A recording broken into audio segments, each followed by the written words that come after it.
Good day to all our listeners around the world, and welcome to another episode of Unveil the Future Season 3.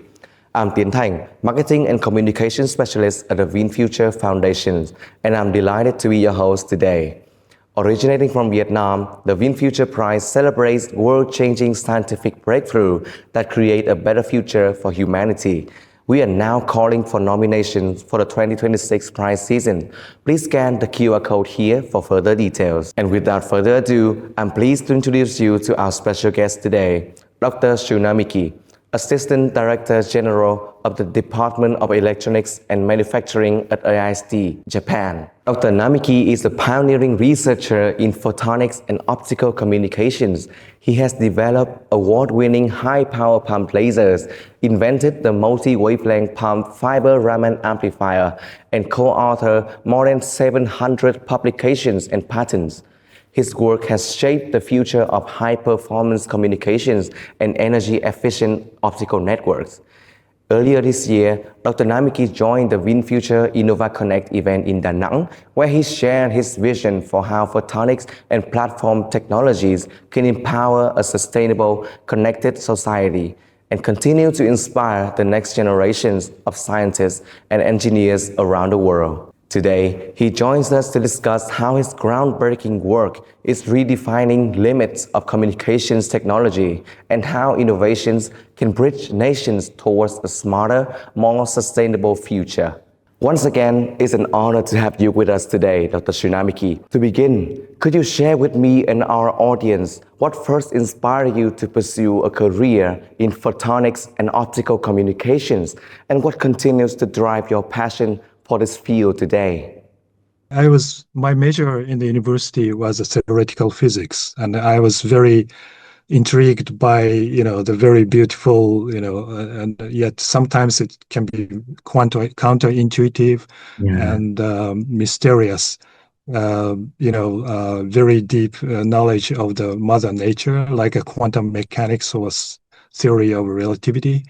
But at that time, at certain point, I was really curious about those beautiful and sometimes mysterious and fancy, fundamental physics, how those knowledge can be turned into or applied to realize a very, the rich technology, underpinning the modern society. And I was very interested in the optical communications, because optical communications was really emerging technology that will support or underpin the forthcoming, the information society, because the internet was just emerging back then. So that made me to push to pursue the career in photonics and optical communications. It's inspiring how your curiosity about the mysteries of physics evolved into creating technologies that shape our modern world.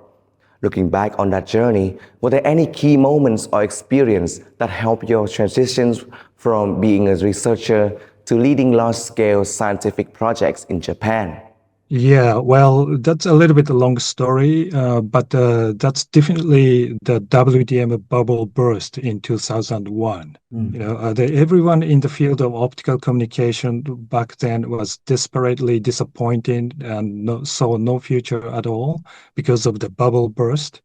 But actually, it took several years to recover hope as well as a business. But it led to a different path to regrow.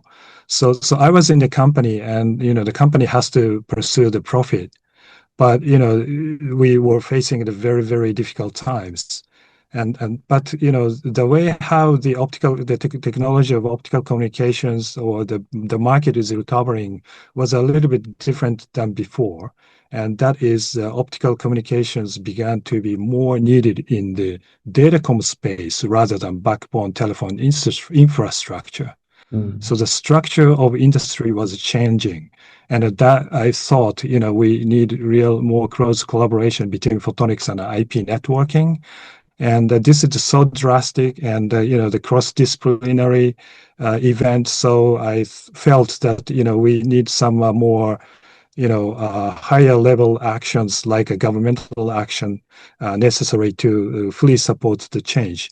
And I really felt, within just a company, do is a little bit, the hopeless, and we need. So that's why I partly, I decided to join AIST, which is a National Research Institute. And as the researcher of AIST, I needed to propose and conduct a national research project because it's a National Research Institute. And fortunately, I had a good opportunity to discuss with the very talented colleagues the such strategies, and we discussed very deeply and extensively what are the true values of photonics and optical communications.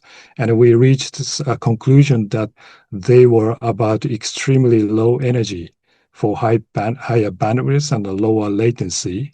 So that's a story of how we started a large-scale 10-year national project that is later called Victories, with 10 telecom-related companies in Japan. That happened in 2008. And the Victory stands for the Vertically Integrated Center for Technologies of Optical Routing toward Ideal Energy Savings. That was such an insightful story, Dr. Namiki, turning the turbulence of the telecom bubble into a new directions for innovation is truly inspiring. It seems that your decisions to join AIST mark a real turning point in your journey, shifting from corporate research to a national missions in science and technology. Beyond that, what was the most difficult decision you had to make during that transition, and how did it influence your scientific path moving forward? Yeah, well, thank you. Well, actually, the bubble bursting was good or bad for optical engineers back then, because before bubble bursting, we had a bubble period, which is extreme, the growing period in which we really enjoyed the developing the new technologies that we readily to be applied at the commercial basis. So those were really the busy times, but it was really good times. So the most difficult decision I made, if I say, it was happened, right after when I joined the Furukawa Electric in 1988, right after graduation. I was assigned to develop packaging technology for high power pump lasers. And packaging requires experiences of mechanical or material engineering rather than, well, of course, you need optics and electromagnetic theory at the same time. So anyway, we need more knowledge, that I never had. So to be honest, I was total novice of these, the engineering issues, and I had to learn many things that I have never used to doing. And as a young, ambitious researcher who wanted to be a great researcher in the world, I was in a situation where I needed to do many things that I never wanted to do. So that was a hard time for me, and not fully motivated, because I wanted to be involved in more fancy, futuristic research project rather than just soldering and welding and assembling the laser modules. But one day I realized that any of the great scientific, the inventions, just like a laser diodes, that was extremely exciting. The great, the human inventions in the history, those must be, packaged at the end of the day before they are commercialized and disseminated, right? So I decided to stay and try to enjoy working on packaging until I succeeded in developing a production line of pump laser modules. And eventually we have achieved the world's highest output power and we won the largest market share in the world. So likewise, I learned that if you wanted to be successful in a larger project, you would need to do many things that you originally never wanted to do. So you have to learn a lot of things, and you have to enlarge your caliber, and including getting along with people or even you don't like them, but you have to get along and persuade what you think, and so it's vice versa, right? And so in this sense, the wider experiences you have, the bigger project you can handle. So, and indeed, this success in the company. The company earned a lot of money through this success, and I was awarded a sabbatical to stay at MIT, Cambridge, Boston, in Massachusetts, in the United States, studying ultra-fast optical pulse dynamics in fiber. That was really fortunate for me to be able to have such a opportunity. And those years I spent at MIT were so indispensable for my career and never more inspiring than any other experience that I ever had. But that happened because, we overcame and those, the large and the success of such a large project. Thank you for sharing that, Dr. Namiki. It's truly inspiring how you turn challenges into opportunities, from hands-on engineering work to breakthroughs that later defined your career. Speaking of those remarkable milestones in your career, you've developed an award-winning high-power pump lasers and invented the multi-wavelength pump fiber Raman amplifier, both of which became cornerstones in modern optical communications. Could you explain these innovations in a way our audience can easily understand and share why they were so significant in shaping your scientific journey? Before I answer questions, I must say that these are the results obtained through teamwork rather than the contribution from a single person, like the work by myself only. So actually, that's a part of the exciting moment, the working in a teamwork and create a greater results than what you can do by yourself. So this is actually one of the important messages today. But back to the questions first about high-power pump lasers. As you all know, the optical communications are the fundamental basis of a modern information society, and no one would deny this statement. But simply speaking, optical communication systems consist of three major parts. One is optical transceivers, then optical fibers, of course, and the third is the optical amplifiers. And one of the virtues of the optical amplifiers, well, actually, optical amplifier is a device that you amplify the level of optical signal without converting optical signal into electrical signal. So it directly amplify the level of signal in optical domain, so which is very efficient and quite necessary component to make the long haul optical communications. So one of the virtues of optical amplifiers is their wide operating band, enabling wavelength division multiplexing, or WDM.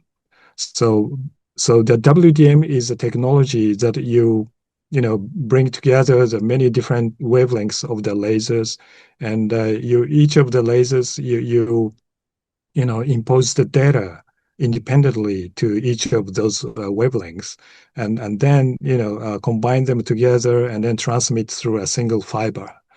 By doing so, you can increase the capacity of transmission by the number of wavelengths you're using. So it's very easy and an efficient way how you increase the capacity of the transmission.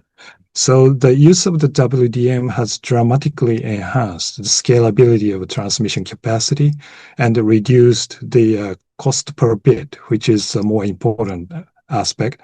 And that's one of the reasons why optical communications have become so economically viable. So the optical amplifiers is such a the great having the great impact to the society. And to realize these optical amplifiers, compact and efficient high-power pump lasers were the key. So that was one of the hardest part to realize such devices and to make the innovation with the WDM. So we were actually among the first who successfully developed a mass production line of world-class high-power pump laser modules, enabling this worldwide deployment of WDM technologies. So I feel very privileged to work with such talented colleagues at Furukawa, and I enjoy the teamwork activities very much, and proud of myself involved in part of such important contribution to the world. And there are several technologies of optical amplification. The most efficient and the popular one is the erbium doped fiber amplifiers, in short EDFAs, and which require the pump lasers at the wavelengths of either 980 nanometers or 1480 nanometers. And another way of powerful optical amplification is fiber Raman amplifiers, which require pump lasers operating at wavelengths around 1040 nanometers through 1500 nanometers, depending on which wavelengths you want to amplify. And the multiple wavelength pumped fiber Raman amplifiers that I invented with my colleagues can actually offer very wide and flat and even variable gain profiles by simply adjusting the wavelengths and the power of the pump lasers. So this will drastically, expand the operating band in addition to the operating band of the erbium doped fiber amplifier can provide. And also the real virtue of the fiber Raman amplifier is it provides you the ideal so-called distributed optical amplification from which you can have much better noise performance in the system rather than EDFAs. So with Raman amplifier, we can easily upgrade the WDM system. And in this regard, fiber Raman amplifiers are usually used to assist erbium doped fiber amplifier systems in a complementary manner. So therefore, both erbium doped fiber amplifiers and fiber Raman amplifiers are very important components in the modern digital infrastructure. And we have contributed in the technology of the high-power pump lasers. Your journey truly shows how science and collaborations can change the world, from transforming light into information to powering the backbone of our digital age. Your work has changed how we connect and communicate. Standing at the crossroads of photonics, electronics, and computing, what kind of innovations do you believe will most profoundly shape our lives in the years ahead? And how do you strike the balance between pursuing bold, fundamental discoveries and focusing on technologies ready to make an impact today? Yeah, well, that's a very good question because that is really topical. We are now witnessing the sudden rise of generative AI. Everyone is talking about the generative AI these days, ChatGPT and so forth. So we have already felt its massive potential impact on society, and it is quite revolutionary in history without doubt. However, one serious concern is that the development of large, powerful AI platforms leads to ever larger amounts of energy consumption. And this is further aggravated by the demise of Moore's law. In order to increase the computation power, and because the Moore's law has slowed down already, so you really needed to bring together more computing chips in order to increase the computation power, which directly connected to the increase in the energy consumption. So as a result, it is inevitable that to see the energy is the exponentially increase for the future to come, because we need more AIs, right? And then that means you need more energy, and that is going to grow exponential.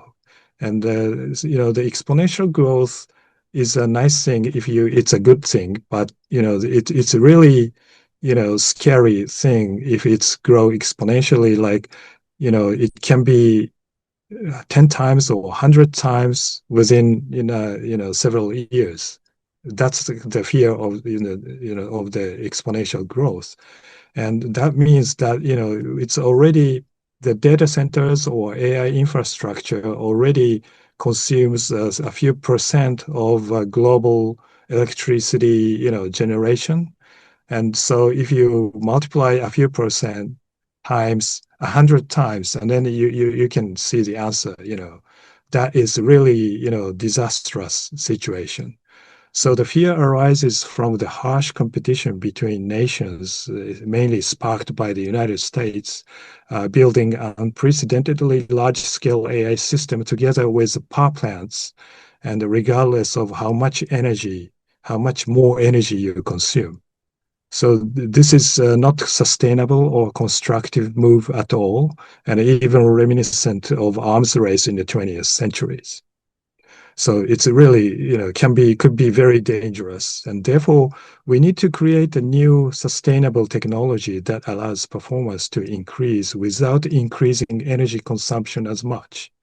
So in this context, photonics will be the key, as it is only photonics that can increase the throughput and the size of the system without increasing energy consumption. However, on the other hand, in order to leverage the full potential of photonics, just developing photonic devices on the hardware level is not enough. The holistic optimization of the system architecture based on the core design of hardware and software will be essential. The very nice optical devices alone cannot reduce drastically the overall energy consumption.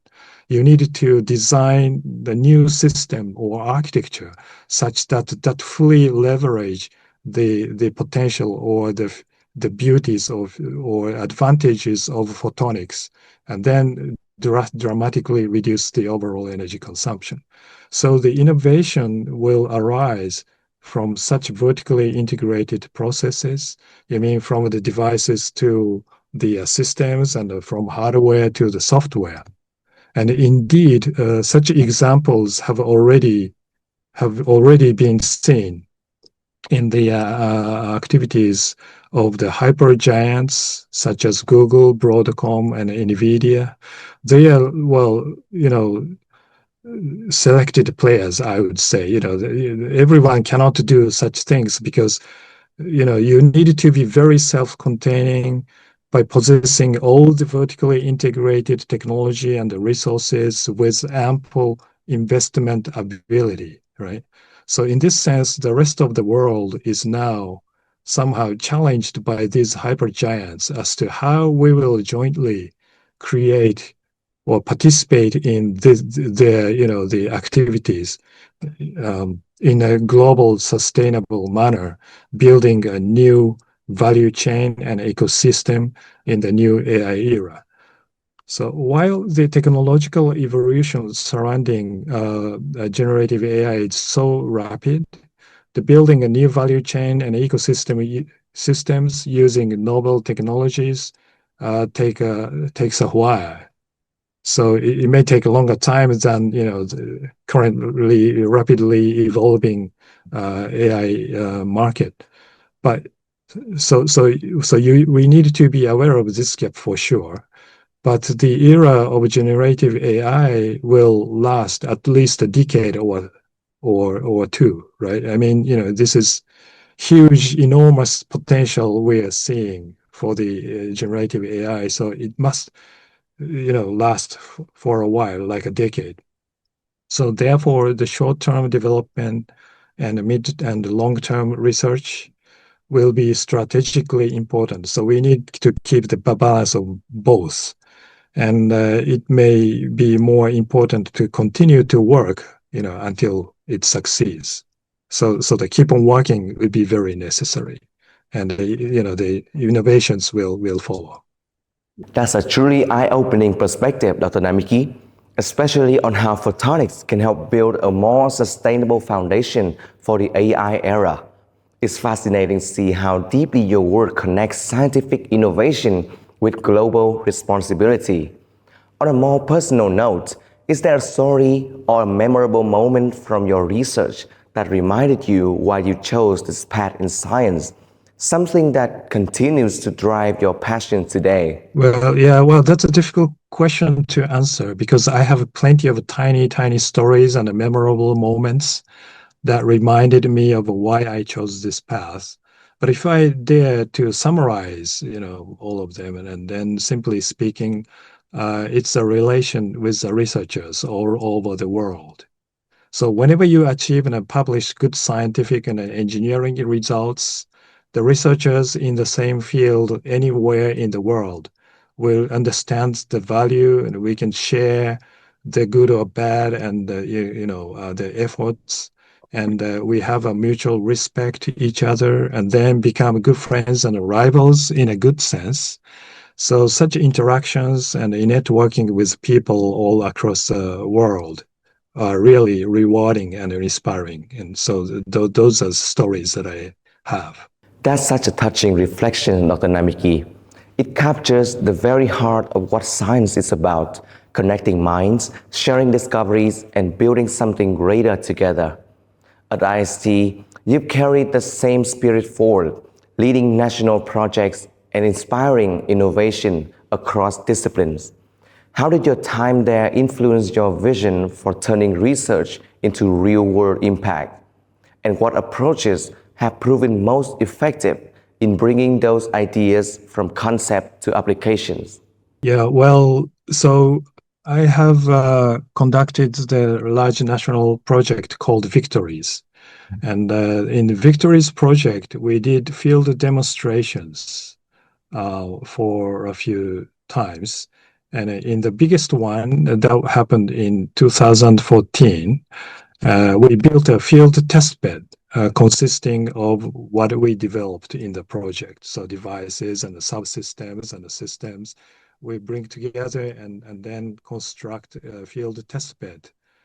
And in this field demonstration, using this field test bed, we built, an all optical path network connecting between AIST in Tsukuba and NHK Labs in Tokyo. Well, NHK Labs is a Japan Broadcast Corporation labs in Tokyo, which was about 170 kilometers apart.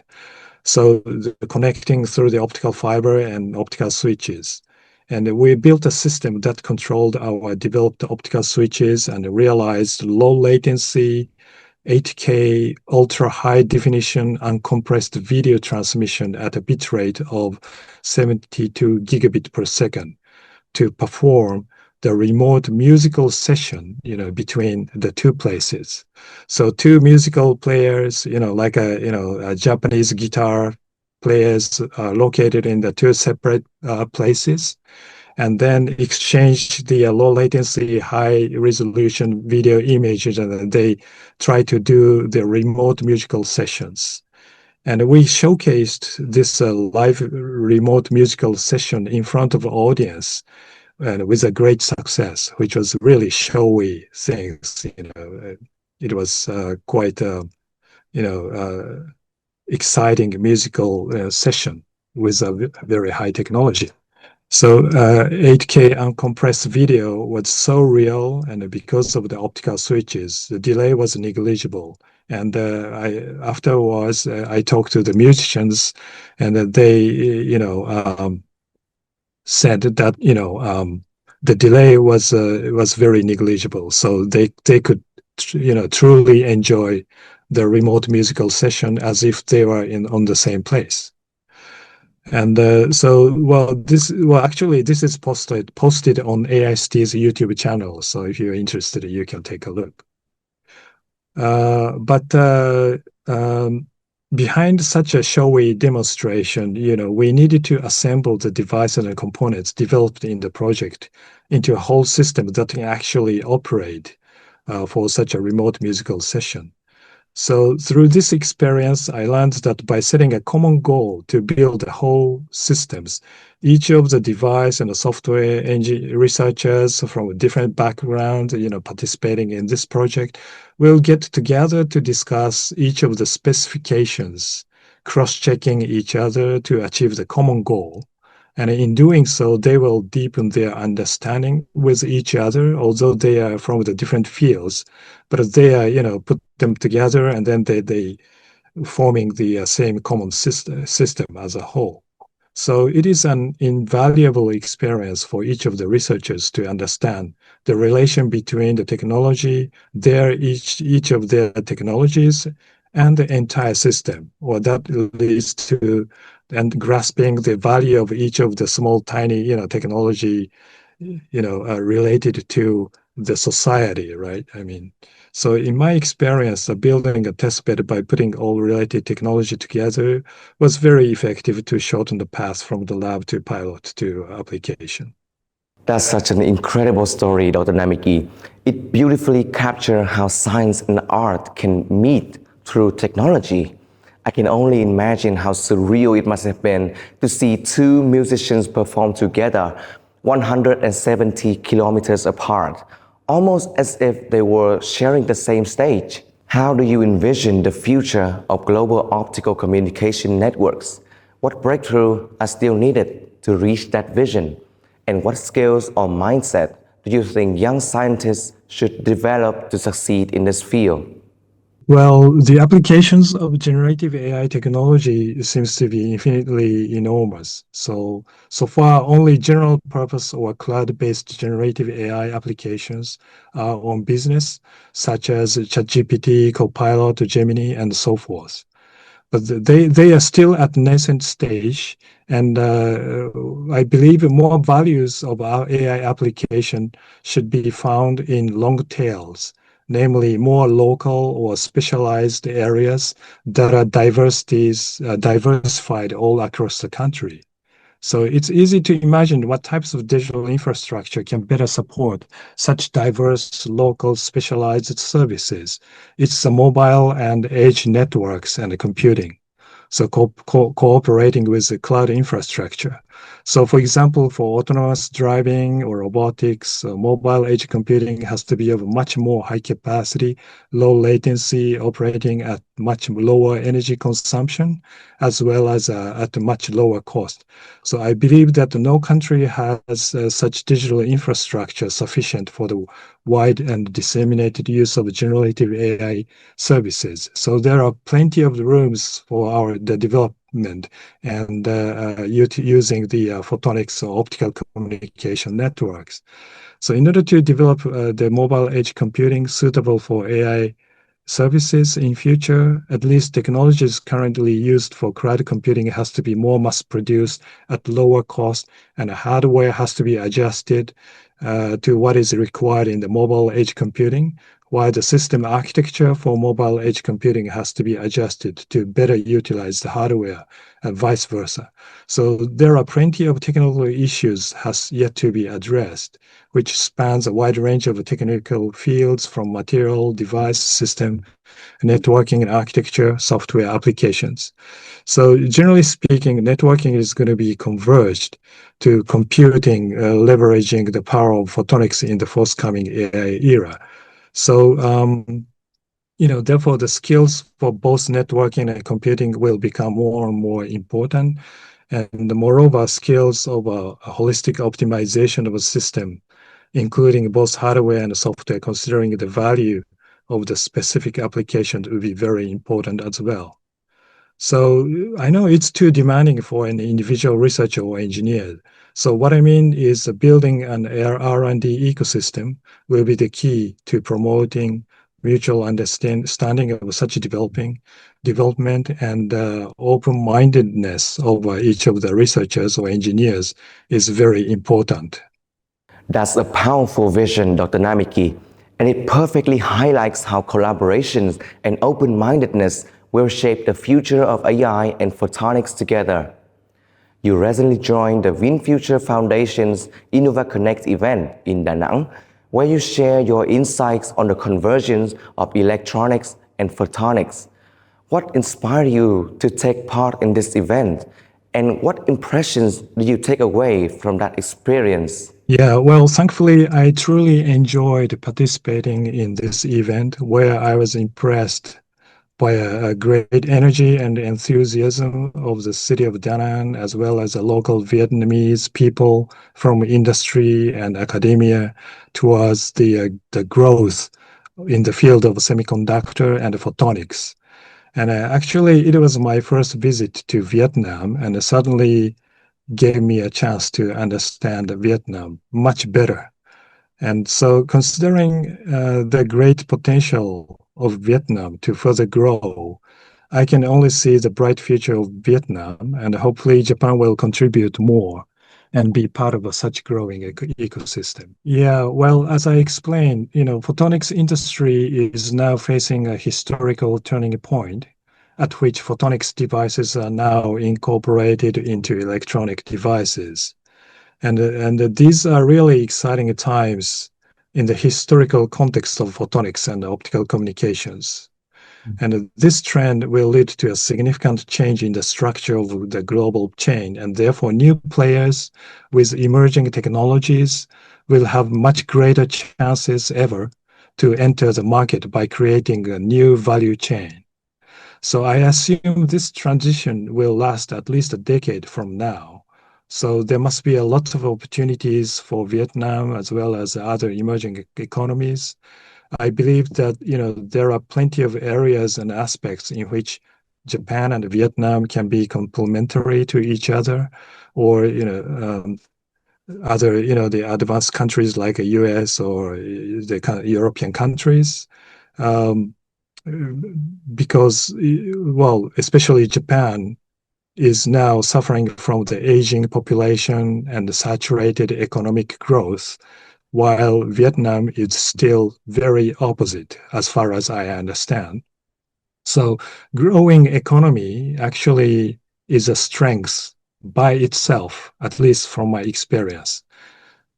People are very fully motivated, and then young people are very hungry to learn everything and then try to make things better and better. But these days, if you talk about the aged population society like Japan, it doesn't, really much so.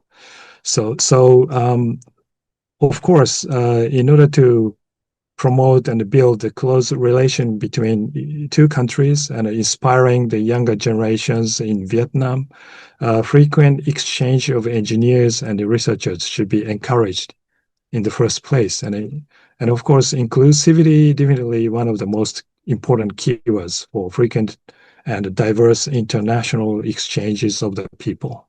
Thank you for sharing your perspective. As we are getting to our final moments of this conversation, can you share an inspiring message to young scientists, especially about choosing impactful problems, balancing depth with applicability, and ensuring that voices from underrepresented communities are heard and recognized in time? Yeah, well, that's really the questions that we ourselves keep on asking every day. So that's a very difficult, but I would say it's important to keep on asking this kind of questions. That itself is very meaningful.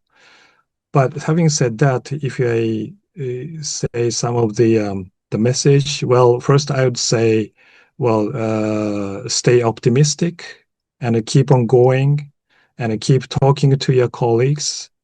And actually, this the latter saying, to keep on going and to keep talking to your colleagues, is a takeaway message actually passed down by Charles Towns when I attended his lecture back in 1990s. As you know, his idea of lasers, he is an inventor of the laser. It was not initially accepted by the then physics community, but he was encouraged by his colleagues and could manage to continue his research until he was right. And then truly innovative ideas are sometimes totally unpredictable and come out of serendipity. So especially it's hard for young researchers to tell the hidden core or hidden potential of unsolved problems, right? So, of course, it is always important to stay humble to the fundamental principles, but well, that's kind of common sense. But more practically, it would be very effective if you interact with various researchers all around the world. So I would highly recommend studying abroad if there is any opportunity, or at least attending international conferences and presenting a paper or poster as much as possible. So through discussions with participants at the international conferences, you'll be highly inspired, and it would be great if you could connect with some of them such that you can keep discussing afterwards. And by doing so, you will acquire the global sense and the mindset of the research field. And if you are known to the community in person, and then there will be more chances that you'll be heard and receive feedback. So I believe that there are already several researchers in Vietnam who have well experience in the International Committee of Science and Technologies.